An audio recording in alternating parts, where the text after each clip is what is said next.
लाखों करोड़ की company Boeing versus crash में मारे गए पायलट हादसे की असल वजह कौन है? कॉकपिट के अंदर के वो सबूत जो बताएंगे कि फ्यूल स्विच ऑफ हुआ या किया गया। आज इसका चैप्टर खोल रहा हूं। जब अहमदाबाद में बोइंग का प्लेन क्रैश हुआ था तब इस क्रैश को लेकर अलग अलग थ्योरी चली थी, लेकिन अब तक की जांच पर जो शुरुआती रिपोर्ट आई उसमें ना बर्ड हिट की बात है कि भाई चिड़िया तो नहीं टकराई, उसमें इंजन फेल होने की बात है, इंजन फेल नहीं होने की बात है कि भाई इंजन फेल हो गया, ऐसा नहीं है। ना तेल में मिलावट हुई, यह भी प्रीलिमिनरी रिपोर्ट में नहीं है। शुरुआती रिपोर्ट में जो कि फाइनल रिपोर्ट नहीं है, जिसकी बात की गई है वो है प्लेन का फ्यूल स्विच ऑफ हो जाना। अब ये फ्यूल स्विच ऑफ हुआ या किया गया, कॉकपिट के अंदर के वो सबूत जो पूरी सच्चाई बताएंगे, ये आज आपको पता चलेगा। और ये भी पता चलेगा कि कैसे एक इकोसिस्टम पायलट्स को फंसाने में जुट गया है, जबकि अभी पूरी रिपोर्ट भी नहीं आई है। सिर्फ शुरुआती रिपोर्ट के आधार पर ही पायलट्स को दोषी बता देने के लिए पूरा इकोसिस्टम लग गया है, इंटरनेशनल मीडिया लग गई। और यह होना ही था, क्योंकि एक तरफ लाखों करोड़ की कंपनी है, दूसरी तरफ क्रैश में मारे गए वो पायलट हैं जो अपना बचाव करने के लिए भी अब दुनिया में नहीं। आप देखिए क्या नैरेटिव बनाया जा रहा है। प्लेन क्रैश पायलट की गलती से हुआ था यह बताया जा रहा है। बोइंग में कोई टेक्निकल गड़बड़ी नहीं थी कहा जा रहा है। यूएस जांच एजेंसी ने बोइंग को क्लीन चिट दे दी है। इंटरनेशनल मीडिया में जिस तरह की बातें की जा रही हैं उसमें सारा ठीकरा पायलट्स पर फोड़ा जा रहा है। और क्या इंटरनेशनल मीडिया, भारत में भी इकोसिस्टम लगा हुआ है कि ना सब पायलट ने कर दिया, उसने खुद ही फ्यूल स्विच बंद कर दिया। बोइंग जैसी कंपनी को साफ बचा लेने का प्रयास हो रहा है, जबकि अभी फाइनल रिपोर्ट भी नहीं आई है। यह सब कैसे हो रहा है, कैसे इकोसिस्टम हमारे पायलट्स को घेर रहा है, यह सब आज आपको बताऊंगा। कॉकपिट के अंदर के सबूत दिखाऊंगा, लेकिन जो पहले हो रहा है ना उसकी एक झलक देखिए।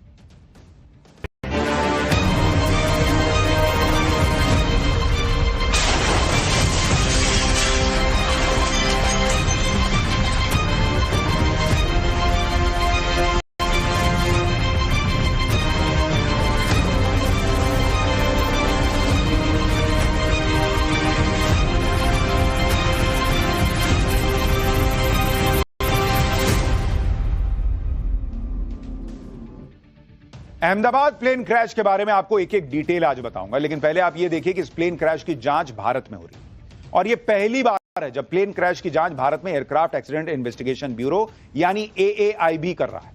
इससे पहले प्लेन क्रैश की जांच विदेश में होती थी। भारत के पास ब्लैक बॉक्स की जांच की तकनीक ही नहीं थी, लेकिन अब प्लेन क्रैश की जांच भारत में हो पा रही है। ब्लैक बॉक्स को भारत में डिकोड किया जा रहा है। जो भी डेटा मिला है उसके 2 सेट बनाए गए हैं, एक सेट भारत में रहेगा, दूसरा बोइंग को दिया गया है। और यह शुरुआती जांच रिपोर्ट है। ब्लैक बॉक्स का सारा डेटा निकालकर उसे एनालाइज करने के बाद फाइनल रिपोर्ट तैयार की जाएगी। लेकिन वेस्टर्न मीडिया अभी से भारत के खिलाफ माहौल बनाने में जुट गया है। एयरक्राफ्ट एक्सीडेंट इन्वेस्टिगेशन ब्यूरो यानी AAIB की शुरुआती जांच रिपोर्ट में क्या है, पहले यह सुन लीजिए। प्लेन का फ्यूल स्विच कट ऑफ हो गया था, यानी जिस बटन से आप कहते हैं कि भाई प्लेन के इंजन में तेल जाए वो ऑफ या ऑन, यही हो सकता है, तो उसको ऑफ किया गया था या हो गया था। प्लेन में 2 फ्यूल स्विच होते हैं, 1 सेकंड के अंदर दोनों कट ऑफ हुए, इंजन को फ्यूल सप्लाई बंद हो गई थी। यानी शुरुआती जांच रिपोर्ट में यह बात सामने आई है कि प्लेन के इंजन को फ्यूल सप्लाई मिलनी बंद हो गई। फ्यूल स्विच बंद हो गए थे, लेकिन यह प्लेन में किसी मैकेनिकल या टेक्निकल प्रॉब्लम की वजह से हुआ या गलती से हुआ या पायलट ने जानबूझ के कर दिया, ऐसा रिपोर्ट में कुछ नहीं लिखा। बावजूद इसके पायलट्स पर सारा दोष जो है वो मढ़ा जा रहा है। आपको यह भी बताता हूं कि अहमदाबाद प्लेन क्रैश में पायलट्स पर सवाल किस आधार पर उठाए जा रहे हैं। विमान में एक कॉकपिट वॉइस रिकॉर्डर होता है, जिसमें कॉकपिट के अंदर पायलट्स के बीच की बातचीत रिकॉर्ड होती है। अहमदाबाद में क्रैश हुए बोइंग 787 के कॉकपिट वॉइस रिकॉर्डर में दोनों पायलट्स की बातचीत जांच रिपोर्ट में शामिल की गई, और वो भी सिर्फ 2 लाइन अभी आई है सामने, पूरी बातचीत नहीं आई है। इसमें एक पायलट पूछता है कि फ्यूल स्विच कट ऑफ क्यों कर दिया, और दूसरा पायलट कहता है कि मैंने फ्यूल स्विच कट ऑफ नहीं किया है। यानी कैटेगोरिकली इसमें क्लियरली दूसरा पायलट कह रहा है कि उसने स्विच ऑफ नहीं किया, बावजूद इसके माहौल बना दिया गया है कि अरे पायलट ने किया है। 2 लाइन की इसी बातचीत के आधार पर वेस्टर्न मीडिया यह नैरेटिव सेट कर रहा है कि पायलट की गलती से प्लेन क्रैश हुआ। लेकिन आप यह भी देखिए कि अगर पायलट ने फ्यूल स्विच बंद किया तो दूसरे पायलट ने देखा क्यों नहीं? कॉकपिट की ऑडियो में पायलट साफ कह रहा है कि उसने फ्यूल स्विच बंद नहीं किया, और दूसरे वाले ने देखा नहीं, क्योंकि अगर वो देखता कि पहला वाला बंद कर रहा है तो कहता कि तुमने बंद क्यों किया। वो पूछ रहा है कि क्या तुमने बंद किया, तो पहला वाला कह रहा है कि नहीं मैंने नहीं बंद किया। अगर पायलट ने जानबूझ के बंद किया होता तो पहला सवाल तो यह कि वो मना क्यों करेगा कि उसने बंद क्यों नहीं किया। भाई अगर कोई फ्यूल कट ऑफ कर रहा है इसका मतलब वो एकदम आत्मघाती मोड में है, वो सुसाइड कर रहा है, वो प्लेन को उड़ा देना चाहता है। तो भैया जो इतना तूफानी काम कर रहा है कि प्लेन उड़ाने पर आ गया है, वो झूठ बोलेगा कि कॉकपिट वॉइस रिकॉर्डर में मेरी आवाज रिकॉर्ड हो जाएगी तो मैं झूठ बोल देता हूं कि मैंने नहीं किया। अरे जो जिंदा ही नहीं बचने वाला उसको इस बात की क्या परवाह होगी भाई कि भाई मेरे बारे में जो है मैं पकड़ा जाऊंगा। इसका मतलब वो लास्ट मिनट पर अगर ऐसा कर रहा है तो वो झूठ नहीं बोल रहा है। पहली बात तो ये, अगर पायलट सुसाइड करने का मूड में ही था तो उसने अपने पिता से फोन पर क्यों कहा कि लौट के आऊंगा तो आपके साथ समय बिताऊंगा। गलती से बंद ही नहीं हो सकता। और कॉकपिट वॉइस रिकॉर्डर में पायलट भी कह रहा है कि उसने फ्यूल स्विच बंद नहीं किया। उससे भी बड़ी बात यह है कि अहमदाबाद में क्रैश हुए बोइंग के मलबे में फ्यूल स्विच ऑन दिख रहा है, यानी उसको फिर ऑन करके इंजन स्टार्ट करने का प्रयास हुआ। जो आदमी प्लेन को उड़ाना चाह रहा है, खत्म कर देना चाह रहा है, जो वेस्टर्न मीडिया का हिसाब चल रहा है, वो फिर से क्यों ऑन करेगा? फिर तो ऑन ही नहीं होने देगा। और अभी जो फ्यूल स्विच आज पायलट ने उसे फिर से ऑन किया। फ्यूल स्विच ऑन होने होते ही इंजन 1 रिस्टार्ट भी हो गया था, लेकिन इंजन 2 के रिस्टार्ट में दिक्कत आ रही थी, वो रिस्टार्ट नहीं हो पा रहा था। इसी वजह से प्लेन का रैट यानी रैम एयर टरबाइन एक्टिवेट हो गया था। रैम एयर टरबाइन के बारे में हम आपको पाठशाला में पहले ही बता चुके हैं। रैम एयर टरबाइन इमरजेंसी में एक्टिव होता है और अहमदाबाद में क्रैश हुए बोइंग में भी रैट एक्टिव था। इंजन फेल होने की स्थिति में रैट प्लेन को थ्रस्ट देता है, जिससे प्लेन को पावर मिलती है। अब आप यह भी देखिए कि टेक ऑफ के समय प्लेन का कंट्रोल कैप्टन सुमित समरवाल के पास नहीं था, बल्कि प्लेन को को पायलट क्लाइव कुंदर उड़ा रहे थे, जिनकी आप ये फ्रेंच कट दाढ़ी देख रहे हैं।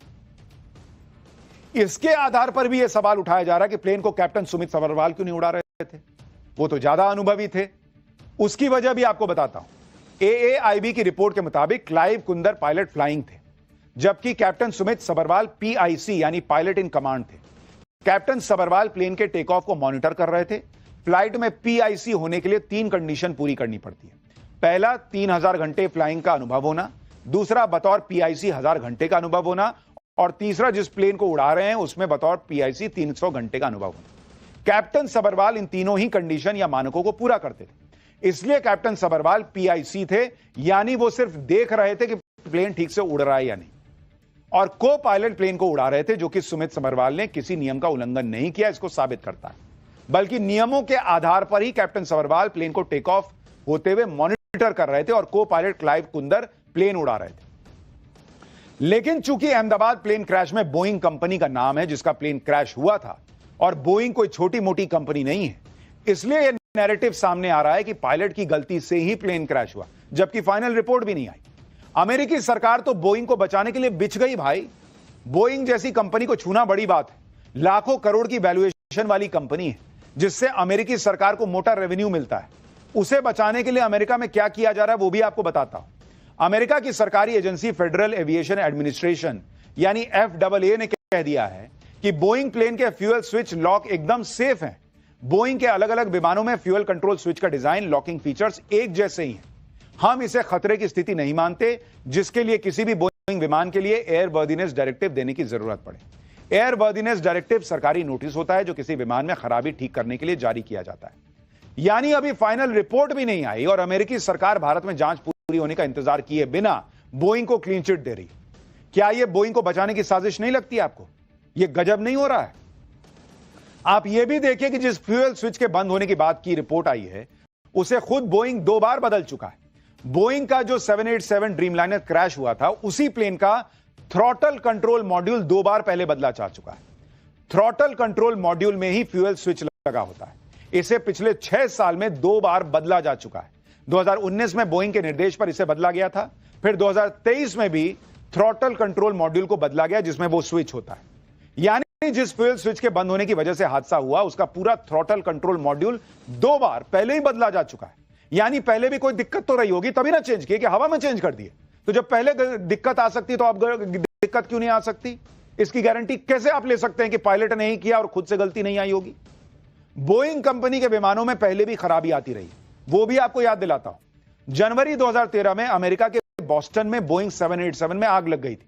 2013 में जापान में प्रधानमंत्री नरेंद्र मोदी ने इस बार ठान लिया है कि एक एक अवैध घुसपैठिए की पहचान होकर रहेगी। बड़े पैमाने पर अंदर ही अंदर नरेंद्र मोदी का सफाई अभियान चल भी रहा है।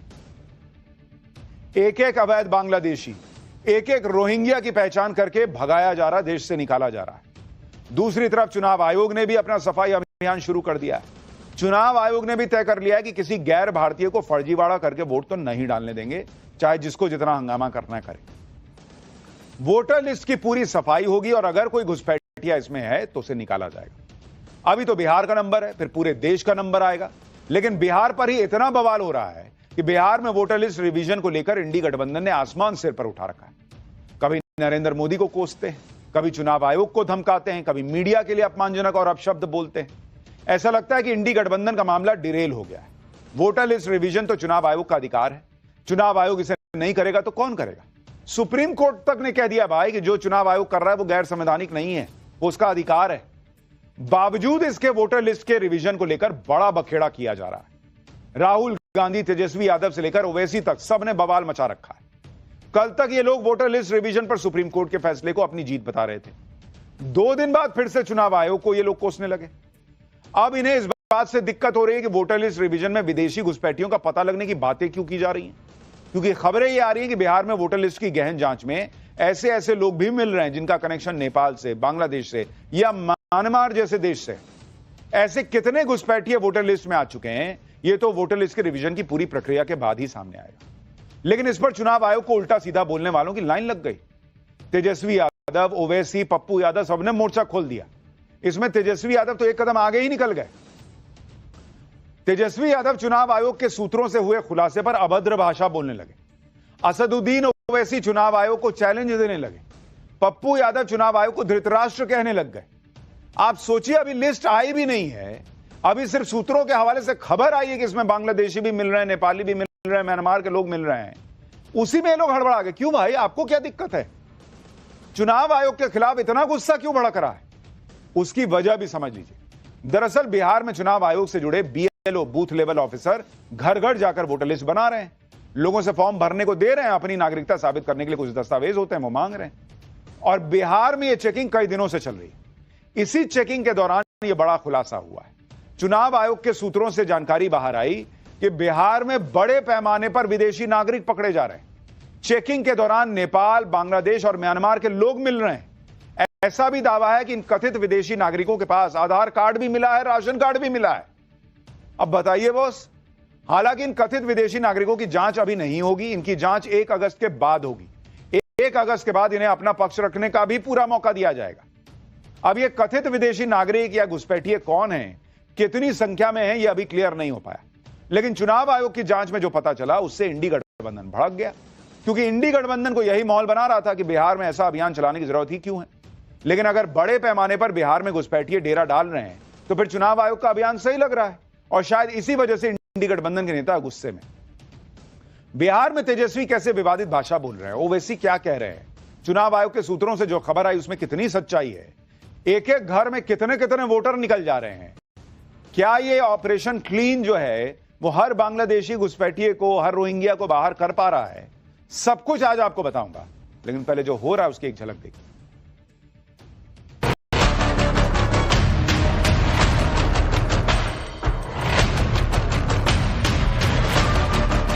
तो क्या विदेशियों ने नरेंद्र मोदी जी को वोट दिया? चुनाव आयोग धृतराष्ट्र तो हो ही गए हैं, सैकड़ों हो चुके हैं वो। ये NRC बैकडोर से हो रहा है। ECI को पावर्स नहीं है सिटीजनशिप डिटरमाइन करने का। बीजेपी के लोग जो है ना, कुछ न कुछ अधिकारियों को पटाकर नाम डलवा रहे हैं। अगर एक भी म्यांमार का और बांग्लादेशी है, the home minister of this country is responsible, he must quit.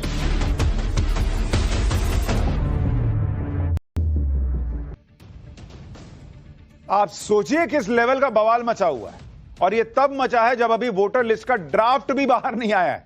अभी तो सिर्फ सूत्रों के हवाले से एक खबर आई, बाहर आई, उसी में हंगामा मच गया। अगर फाइनल वोटर लिस्ट आएगी तो पता नहीं इंडी गठबंधन क्या ही गदर काट देगा। आप तेजस्वी यादव को सुनिए, कल जब उनसे पूछा गया कि चुनाव आयोग के सूत्रों ने तो बड़ा खुलासा कर दिया, तो वो कैसी अभद्र भाषा बोलने लगे। उनकी भाषा को लेकर विवाद हुआ, लेकिन आज तेजस्वी यादव ने फिर से विवादित बयान दे डाला। सुनिए तेजस्वी यादव को पहले। सूत्र बताते हैं, हम उस सूत्र को मूत्र समझते हैं। वेस्ट जो होता है ना, ये वो है, इसका कोई आधार नहीं ना। ये वही सूत्र है जो पाकिस्तान में कब्जा करवा दिया था, इस्लामाबाद, कराची। सूत्र नहीं, मूत्र लोग हैं। जो भी सूत्र थे उनका न्यूज क्या रहा? हर बार खंडन करना पड़ता है, माफी मांगना पड़ता है उसके बाद। इसलिए अगर सूत्र को मूत्र नहीं बोला जाए, जो झूठा अफवाह फैलाता है, तो मूत्र की बराबर है ना, वेस्टेज है, वेस्ट ही है ना। कई भाजपा के नेता और कई भाजपा के जो बाबा लोग हैं वो बोलते हैं मूत्र पीजिए, तो शुद्धि का काम है। तो हमको लगता है कि मुद्दे की बात करें, बिना किसी सच्चाई के अगर कोई सूत्र के हवाले से अफवाह फैला रहा है तो वो क्या है? मूत्र ही तो है। तेजस्वी यादव का मूत्र प्रेम जागा हुआ है, लेकिन सवाल यह है कि अगर इतनी खबर सूत्रों के हवाले से बाहर आई कि भाई चेकिंग में जो है वो विदेशी लोग भी मिल रहे हैं, इससे तेजस्वी यादव को क्यों आग लगी हुई? अगर यह खबर बाहर आ भी रही है तो तेजस्वी यादव को क्या दिक्कत है? सूत्रों के हवाले से जो खबर आई उसमें यह तो नहीं था कि आरजेडी का वोटर विदेशी निकल गया है, तेजस्वी यादव को वोट करने वाले लोग जो हैं वो विदेशी निकल गए। उसमें तो वो किसका वोटर है ये कहीं नहीं लिखा है, कहीं नहीं कोई बात आई है, कोई बात उसका जिक्र नहीं है। इनको क्यों दिक्कत हो रही है? तेजस्वी यादव की ऐसी भाषा पर विवाद हो गया। बीजेपी कह रही है कि तेजस्वी यादव को माफी मांगनी चाहिए, लेकिन तेजस्वी यादव अड़े हुए हैं कि उन्होंने कुछ गलत नहीं कहा। इधर तेजस्वी की भाषा को लेकर प्रशांत किशोर तेजस्वी पर हमलावर हो गए। प्रशांत किशोर ने कहा कि तेजस्वी कलम वाले नहीं, कट्टा वाले नेता है।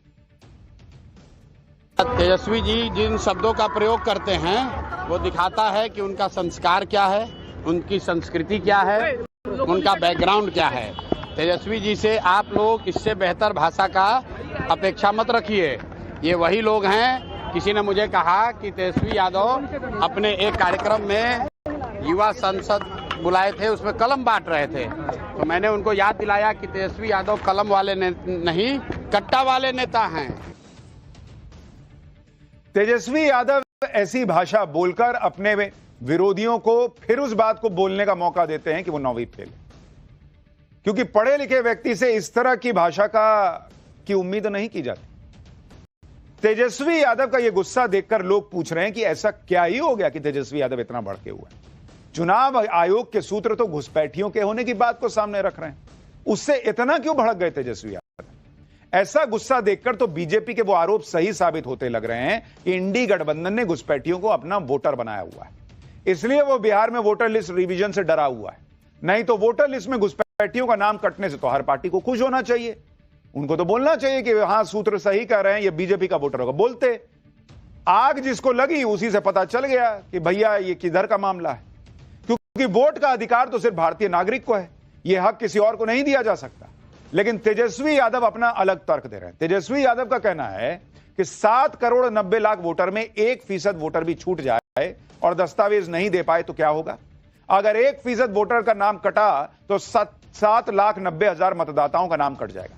इस हिसाब से करीब हर विधानसभा में 3,251 वोटर्स का नाम कटेगा। और अब तेजस्वी यादव का कहना है कि साल 2020 में ऐसे कई सीटें थी जहां हार जीत का अंतर 3,000 वोटों का था, इसलिए तेजस्वी यादव का कहना है कि वोटर लिस्ट में थोड़ा भी बदलाव बिहार के नतीजे पलट सकता है। दरअसल 2020 में बिहार में 35 सीटों पर जीत का अंतर 3,000 मतों का था। ऐसी 52 सीटें थी जहां जीत हार का अंतर 5,000 से कम था। और यही वजह है कि तेजस्वी वोटर लिस्ट में 1% बदलाव को लेकर भी आशंकित है। लेकिन उनका यह कॉन्फिडेंस क्यों है कि जितने लोग बाहर जाएंगे, क्योंकि वो विदेशी नागरिक होंगे, रोहिंग्या होंगे, बांग्लादेशी होंगे, कागज नहीं दिखा पाएंगे, वो सब इन्हीं के वोटर होंगे।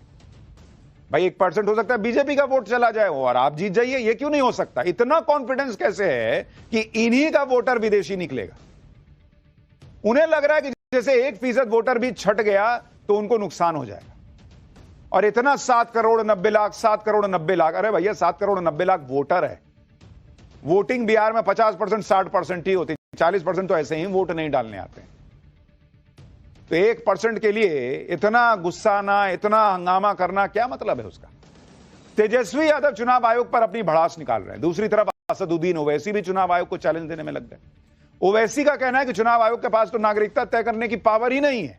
घुसपैठियों की बात पर भी ओवैसी को यकीन नहीं हो रहा है। वो चुनाव आयोग से उन बीएलओ का नंबर मांग रहे हैं जिन्हें वोटर लिस्ट रिवीजन के दौरान ग्राउंड पर अवैध रूप से रह रहे बांग्लादेशी मिल रहे हैं। सुनिए ओवैसी को।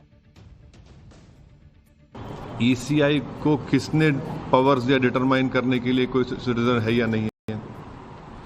तीसरी बात ये कि मैं सबसे पहली हमारी पार्टी थी जिसने कहा था कि ये जो एसआईआर हो रहा है बिहार में, ये एनआरसी बैकडोर से हो रहा है। वो साबित हो रहा है। ईसीआई को पावर्स नहीं है सिटीजनशिप डिटरमाइन करने का। और चौथी बात यह है कि वो कौन से बीएलओज हैं, उनका नंबर हम डिमांड करते हैं, इसे हमको दीजिए। हम अपने पार्टी के लोगों को बोलेंगे जाके इन बीएलओ से मिलिए और हमको बताइए कि कहां पर आपको ये जो नेपाली कह रहे हैं, म्यांमार के कह रहे हैं, बांग्लादेशी आपको मिले हैं। हाँ, पांचवी बात यह है कि आप इस तरह के सोर्सेज जो है वो भारत और नेपाल के ताल्लुकात तो खराब कर रहे हैं। ओवैसी अलग परेशान हो रखे कि चुनाव आयोग के पास नागरिकता तय करने का अधिकार नहीं है।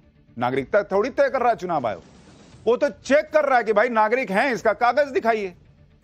बिना नागरिकता का कागज चेक किए वोटर लिस्ट कैसे बनेगा भाई? इन लोगों का बस चले तो ये चुनाव आयोग बंद करा दे कि ये जिनको बोल रहे हैं वो वोट करेगा तो करेगा। चुनाव आयोग फिर क्या करे भाई? चुनाव आयोग कागज भी नहीं देखेगा। कागज बना थोड़े रहा है नागरिकता का चुनाव आयोग, वो तो खाली कागज चेक कर रहा है, तभी ना वोटर लिस्ट बनाएगा। कह रहे हैं हमको बीएलओ का नंबर दीजिए जो इसको मिले हैं ना बांग्लादेशी और नेपाली। अरे भाई अभी लिस्ट आएगी उसमें चेक कर लीजिएगा। वोटर लिस्ट में अगर विदेशी घुसपैठिए हैं तो इस पर एक्शन होना ही चाहिए। अगर इसकी पहचान होती है तो तेजस्वी यादव और ओवैसी भड़क क्यों रहे हैं? अगर वोटर लिस्ट में घुसपैठिए की पहचान होती है तो यह बिहार के साथ साथ देश के लिए भी अच्छी बात होगी। इन घुसपैठियों को वोटर लिस्ट से निकालकर उन्हें भगाया जा सकता है। अगर आप बिहार के मैप को देखिए तो बिहार का बॉर्डर मुख्य तौर पर नेपाल से लगता है, लेकिन जो इलाका पश्चिम बंगाल से जुड़ा है उसे सीमांचल कहते हैं। और सीमांचल के इलाके में अक्सर यह कहा जाता है कि यहां पर बांग्लादेश से आने वाले घुसपैठिए बंगाल के रास्ते से बिहार में घुस जाते हैं। सीमांचल के इलाके में कटिहार है, पूर्णिया है, किशनगंज है, अररिया है। ये वही इलाके हैं जहां मुस्लिम आबादी भी काफी ज्यादा है। तो अगर चेकिंग हो गई तो इनको दिक्कत क्यों हो रही है? अब जैसे आप अररिया का उदाहरण देखिए, जब वोटर लिस्ट रिवीजन में विदेशी घुसपैठियों का मुद्दा सामने आया तो वहां के बीजेपी सांसद ने सवाल उठा दिया। अररिया के बीजेपी सांसद प्रदीप सिंह ने दावा किया कि कुछ महीने पहले बांग्लादेशी नागरिक अररिया से अरेस्ट हुए थे। इनके पास फर्जी वोटर कार्ड और आधार कार्ड था। इन पर आरोप है कि सीमांचल में फर्जी दस्तावेज बनाए जा रहे हैं। इनका दावा है कि पिछले 10 दिनों में उनके पास 10,000 आवास प्रमाण पत्र के लिए आवेदन आ चुके हैं, जबकि पहले 6 महीने में सिर्फ 3,100 आवेदन आए थे। इन सबसे सवाल उठ रहा है कि क्या बिहार में घुसपैठिए इतनी अंदर तक डेरा जमा चुके हैं कि उनके पास फर्जी वोटर और आधार कार्ड मौजूद है? अब वो चुनाव आयोग के ड्राइव से बचने के लिए आवास प्रमाण पत्र बनवाने में लग गए हैं। जो भी बिहार की वोटर लिस्ट रिवीजन का विरोध कर रहा है उसे यह समझना चाहिए कि बिहार ही नहीं पूरे देश में घुसपैठिए एक सच्चाई। ऑपरेशन सिंदूर के बाद 7 मई से 11 जून के बीच करीब 2,500 बांग्लादेशी घुसपैठियों को डिपोर्ट किया गया। गुजरात, महाराष्ट्र, दिल्ली और राजस्थान में बांग्लादेशियों को डिपोर्ट किया जा रहा है। गुजरात में मई और जून महीने में 1200 बांग्लादेशी डिपोर्ट किए गए। जनवरी से जून के बीच दिल्ली में करीब 1100 बांग्लादेशी डिपोर्ट किए जा चुके हैं। अगर देश भर में घुसपैठिए हैं और जगह जगह से घुसपैठियों की पहचान करके उन्हें निकाला जा रहा है तो फिर बिहार में कैसे कोई कह सकता है कि घुसपैठिए हो ही नहीं सकते? हमने आपको बताया था कि बिहार का एक हिस्सा पश्चिम बंगाल से जुड़ता है और बांग्लादेशी हो या रोहिंग्या हो, इनके लिए पश्चिम बंगाल के रास्ते बांग्लादेश से आकर बिहार में घुसपैठ कर लेना कोई बहुत बड़ी बात नहीं है। सीमांचल के इलाके में बड़ी मुस्लिम आबादी भी है, तो इन सब घुसपैठियों के लिए आबादी में घुल मिल जाना और यहां फर्जी तरीके से वोटर लिस्ट में आ जाना कोई बहुत बड़ा काम नहीं है, मुश्किल नहीं है। ये बिहार में सीमांचल के इलाके की अगर मुस्लिम आबादी आप देखिएगा तो आपको अपने आप समझ में आएगा कि कैसे ये लोग जो है वहां पर अपना घुल मिल जाते हैं और फर्जी वोटर कार्ड कुछ भी बना लिया, हो गया काम। अगर आप मुस्लिम आबादी देखिए, बिहार के सीमांचल का आपको हिसाब बता रहा हूं कि वहां पर मुस्लिम आबादी कितनी है।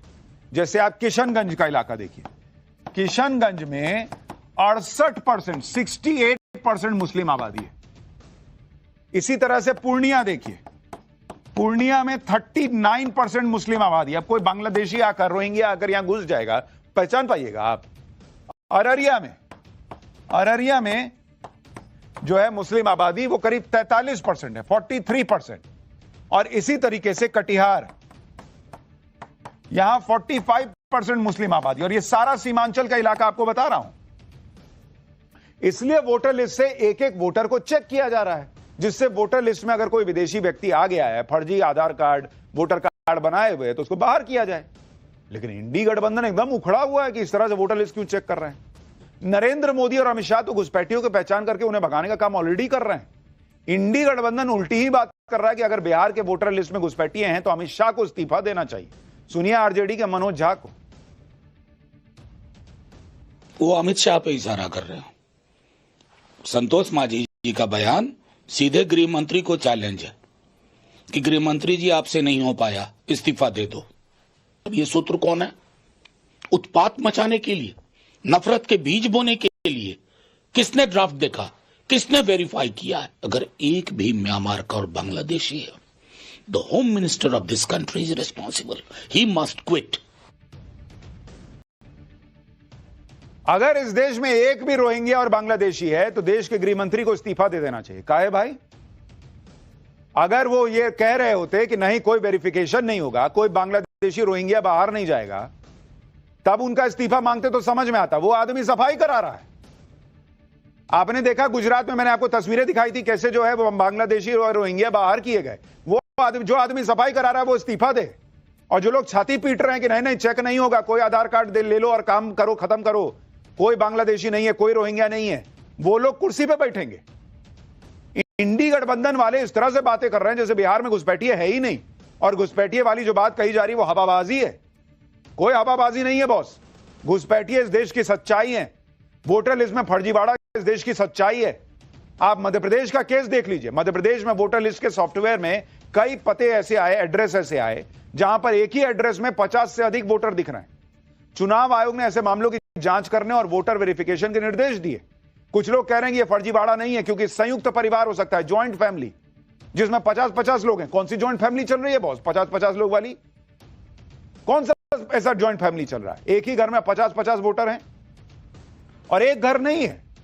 मध्य प्रदेश का पूरा मामला क्या आपको बताता हूं। टाइम्स नाउ नव भारत को चुनाव आयोग से जो दस्तावेज मिले उनके मुताबिक मध्य प्रदेश में 779 ऐसे घर हैं, 779, जहां एक ही एड्रेस पर 50 से अधिक वोटर हैं। 779 ऐसे घर हैं जहां एक एक घर में 50-50 वोटर हैं। ये कौन सी ज्वाइंट फैमिली चल रही है बॉस? 50-50 लोगों वाली, 1-2 नहीं, 10 नहीं, 750-800 के करीब। 1373 ऐसे एड्रेस हैं जहां एक ही पते पर 40 से ज्यादा वोटर हैं। ऐसी कौन सी ज्वाइंट फैमिली चल रही है? 6151 ऐसे एड्रेस हैं जहां एक पते पर 30 से ज्यादा वोटर रह रहे हैं। और 49,928 ऐसे एड्रेस मिले जहां एक एड्रेस पर वोटर की संख्या 20 से 30 के बीच है। और 6,17,997 वोट ऐसे एड्रेस ऐसे मिले जहां हर एड्रेस पर 10 से अधिक मतदाता है। ये कौन सा ज्वाइंट फैमिली चल रहा है बॉस? 10-10 से ज्यादा लोग, 6-6 लाख घर में हैं।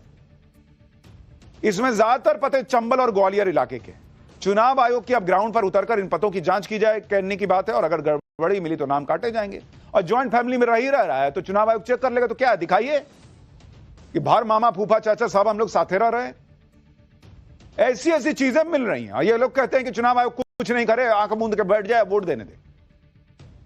भैया ये बिहार की बारी है, आगे पूरे देश में ऐसा ड्राइव चलेगा और चलना ही चाहिए। यहां हम अपने में कम हैं जो बाहर से आके बांग्लादेशी और रोहिंग्या वोट डालेगा और मजे करेगा। एक राज्य में ही इतना बवाल मचा हुआ है और पूरे देश में वोटर लिस्ट रिवीजन होगा तो सोचिए क्या करेंगे ये लोग। क्योंकि आप देखिए चुनाव आयोग पर जिस तरह से इंडी गठबंधन भड़क रहा है, उससे तो ऐसा लग रहा है जैसे चुनाव आयोग खुद से ही सही वोटर को घुसपैठिया साबित कर देगा और उनका नाम वोटर लिस्ट से हटा देगा। जबकि हमने आपको बताया था कि अगर चुनाव आयोग किसी का नाम काटता भी है तो उसके पास 2 लेवल पर अपील करने का विकल्प है। पहली अपील संबंधित व्यक्ति डीएम के पास अपील कर सकता है। दूसरी अपील संबंधित व्यक्ति राज्य के सीईओ यानी चीफ इलेक्टोरल ऑफिसर को अपील कर सकता है। लेकिन इसके बावजूद इंडी गठबंधन चुनाव आयोग को भर भर के सुना रहा है। पूर्णिया से निर्दलीय सांसद पप्पू यादव कह रहे हैं कि चुनाव आयोग अब राजनीतिक पार्टी बन गया है। उसके सूत्र का गुणसूत्र डीएनए बीजेपी का है। सुनिए चुनाव आयोग को पप्पू यादव और क्या क्या सुना गया। चुनाव आयोग धृतराष्ट्र तो हो ही गए हैं। साइको हो चुके हैं वो। ना वो सुप्रीम कोर्ट की सलाह मान रहे हैं, ना वो संविधान को मान रहे हैं। सुप्रीम कोर्ट ने उन्हें सलाह दी तो ना आप सलाह मानने को तैयार है। आप कह रहे हैं कि नहीं, हम भाजपा के दुर्योधन के लिए जो काम कर रहे हैं, हमें कुछ भी जिग जैग नहीं करना। एक तो सबसे खतरनाक संकेत है ये। खुद ही कह रहे हैं कि चुनाव आयोग को सुप्रीम कोर्ट ने सलाह दी, तो सलाह का मतलब आदेश तो नहीं होता ना। और चुनाव आयोग खुद कह रहा है कि भाई हम कैसे मान लें आधार कार्ड को। और ये जितने लोग हंगामा कर रहे हैं, अभी आपको आगे दिखाऊंगा, यही लोग आधार कार्ड को कहते थे कि ये नागरिकता का प्रमाण पत्र नहीं है। आज इनका मूड हो गया तो कह रहे नहीं, आधार कार्ड को मान लीजिए। वोटर लिस्ट रिवीजन के दौरान जैसे ही नेपाल, बांग्लादेश और म्यांमार के लोगों के होने का पता चला तो तेजस्वी यादव नया लॉजिक ले आए। अब तेजस्वी यादव कह रहे हैं कि नेपाल से तो भारत के अच्छे रिश्ते हैं, लेकिन फिर यह सवाल उठेगा कि अच्छे रिश्ते होने का मतलब हम नेपाल के लोगों को वोटिंग राइट दे दें। नेपाल से हमारे अच्छे रिश्ते हैं तो भारत का आदमी नेपाल में जाके वोट दे सकता है क्या? उसको हमारे यहां के लोगों को नेपाल नागरिक बना देगा क्या? गजब बात है बॉस। तेजस्वी यादव को सुनिए क्या कह रहे हैं। यानी इनका कहने का मतलब ये है कि उस समय हम लोग 3-3, 4-4 लाख वोट से चुनाव हारे, तो क्या विदेशियों ने नरेंद्र मोदी जी को वोट दिया? 39 सीटें आई 40 में से, इस बार 30 सीटें आई एनडीए को, तो विदेशी यानी उनको वोट दे रहे। नेपाल की जहां तक बात है, आप जानते हैं बिहार का रोटी और बेटी का संबंध रहा है। बिहार पुलिस में, बिहार मिलिट्री पुलिस में गोरखा लोग हैं, नेपाली लोग हैं। आर्मी में नेपाली लोग हैं। कैसा कैसा बात करते हैं। कह रहे हैं गोरखा रेजिमेंट में नेपाली लोग। अरे भैया सब भारतीय हैं वहां। नेपाल के लोग भारत की सेना में काम कर रहे हैं, सैनिक हैं। और कह रहे हैं कि भाई सारे जो बाहर के लोग हैं, घुसपैठिए, उन्होंने नरेंद्र मोदी को वोट किया क्या? क्योंकि बिहार में तो 39 सीटें बीजेपी और एनडीए जीती थी। तो ये भी तो, इसका उल्टा भी कोई पूछ सकता है कि हो सकता है सारे घुसपैठियों ने आपको वोट किया हो, बाकी देश वालों ने नरेंद्र मोदी को वोट किया, इसलिए वो जीत गए, आप हार गए। ये उल्टा सवाल क्यों नहीं हो सकता? इधर इंडी गठबंधन ने वोटर लिस्ट रिवीजन के खिलाफ बवाल काटा हुआ है। दूसरी तरफ महाराष्ट्र में समाजवादी पार्टी के अध्यक्ष अबू आजमी कह रहे हैं कि वोटर लिस्ट की ऐसी गहन जांच हो तो महाराष्ट्र में होनी चाहिए, बीएमसी चुनाव से पहले होनी चाहिए। जबकि अखिलेश यादव की पार्टी वोटर लिस्ट रिवीजन के खिलाफ सुप्रीम कोर्ट गई हुई है। सुनिए अभी अबू आजमी को। और आने वाला जो बिहार का इलेक्शन हो या दूसरा कोई भी इलेक्शन हो, साफ सुथरा इलेक्शन हो, ये इलेक्शन कमीशन को तय करना चाहिए। इलेक्शन कमीशन किसी के पास किसी का मधुआ मजदूर नहीं है। बिल्कुल होना चाहिए, बिल्कुल होना चाहिए। मैं चाहूंगा कि इस इलेक्शन के पहले इसकी पूरी जांच होना चाहिए। इसमें किसी ने भी गलत नाम डाला उसको काटना चाहिए और गलत नाम डालने वाले अधिकारियों को सजा भी होना चाहिए। आप यह भी देखिए कि आधार कार्ड पर भी विपक्ष कैसे अपने ही स्टैंड से पलट गया। बिहार में विपक्ष आज मांग कर रहा है कि चुनाव आयोग वोटर लिस्ट के वक्त आधार कार्ड को भी एक डॉक्यूमेंटेड सबूत के तौर पर अपनाए। लेकिन यही विपक्ष उस कानून का विरोध कर रहा था जब आधार कार्ड को वोटर आईडी कार्ड से जोड़ने के लिए कानून में संशोधन किया जा रहा था। तब खुद कांग्रेस के नेता रणदीप सुरजेवाला इस फैसले को चैलेंज करते हुए कोर्ट चले गए और तर्क दिया था कि आधार तो रेजिडेंट प्रूफ हो सकता है, सिटीजनशिप का प्रूफ हो ही नहीं सकता। यानी आज जो लोग कह रहे हैं कि अगर किसी वोटर की भारतीय नागरिकता जांचनी है तो आधार को उसमें शामिल करो, ये खुद खड़े होकर संसद में विरोध किए हैं बॉस, कि नहीं आधार कार्ड कैसे जो है वो नागरिकता का आधार हो सकता है। आप देखिए कैसे कांग्रेस नेता संसद के अंदर आधार कार्ड को वोटर आईडी से लिंक करने का विरोध कर रहे थे और क्या तर्क दे रहे थे, सुनिए। We are forgetting that Aadhaar was only meant to be a proof of residence. It is not a proof of citizenship. In our country, only citizens are allowed to vote, sir. So if you are in a position where you are asking Aadhaar for voters, all you are getting is a document that reflects residence. It does not reflect any proof of citizenship. And therefore, you are potentially giving the vote to non-citizens.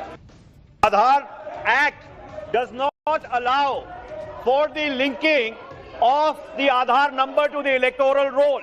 The Aadhaar Act is very explicit.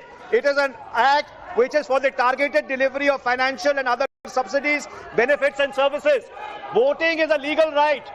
चुनाव में vote देना एक legal अधिकार है और इसलिए ये जो आधार एक्ट है इसके लेजिस्लेटिव कॉम्पिटेंस के बियॉन्ड है। आप देख रहे हैं, यही कांग्रेस के लोग संसद में कहते थे कि आधार को वोटर लिस्ट से जोड़िए भी मत। तब यह नहीं कहा जा रहा था कि वोटर लिस्ट में जो है आपका नाम सिटीजनशिप को मानने के लिए आधार को माना जा रहा है, सिर्फ दोनों को जोड़ा जा रहा था। तब इतना हंगामा खड़ा कर दिए थे कि नहीं नहीं, आधार तो होता ही नहीं है सिटीजनशिप का सबूत। आज खड़े होकर कह रहे हैं कि नहीं, आधार को मानिए। और इस बीच वोटर लिस्ट रिवीजन को लेकर एक बड़ी खबर आ रही है। बिहार की वोटर लिस्ट में 35 लाख नाम नहीं होंगे कहा जा रहा है। 12.5 लाख वोटरों की मृत्यु हो चुकी है और 17.5 लाख वोटर बिहार से बाहर चले गए हैं। 5.5 लाख वोटर दूसरे राज्यों में रजिस्टर हैं। तो अभी शुरुआती खबर यह आ रही है कि 35 लाख नाम बिहार की वोटर लिस्ट में नहीं होंगे। 12.5 लाख वोटरों की मृत्यु हो चुकी है, उनके नाम हट रहे हैं। 17.5 लाख वोटर बिहार से बाहर जा चुके हैं और 5.5 लाख वोटर दूसरे राज्यों में रजिस्टर हो चुके हैं।